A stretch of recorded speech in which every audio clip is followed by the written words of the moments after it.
And this morning, Donald Trump is back on the offensive. He is rejecting any notion that he raped his ex-wife decades ago.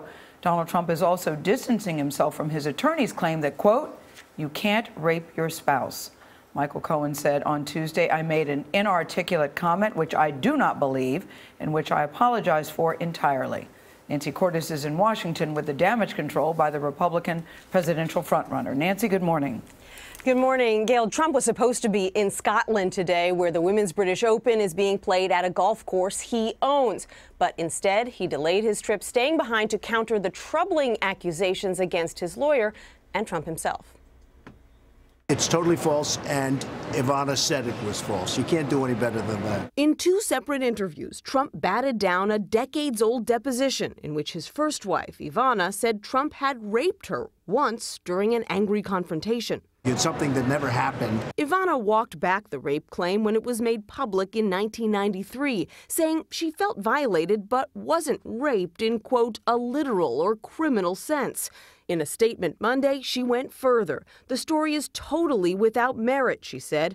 "Incidentally, I think he would make an incredible president." Ivana was very nice. I mean, with no coaching, she read it and she said it's totally false. They issued a false story to get publicity for themselves. Trump also stood by his lawyer and chief spokesman Michael Cohen, who told Daily Beast reporter Tim Mack that by the very definition, you can't rape your spouse, even though marital rape is illegal in all 50 states.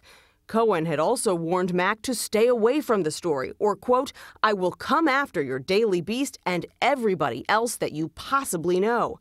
Mack described the conversation on CBS this morning. But then it descended into insults and threats, threats of lawsuits, telling me to tread lightly and to say that whatever lawsuits that they might file against me would be disgusting. Cohen issued an apology Monday, and Trump said he would keep him on staff. He's speaking for himself. He's not speaking for me, obviously.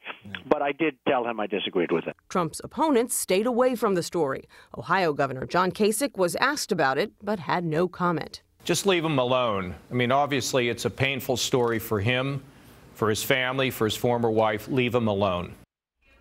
Trump is heading to Scotland today and won't return until the weekend, and we may not hear that much from him, Nora, over the next week or so because he has no public events scheduled between now and the first Republican debate next Thursday.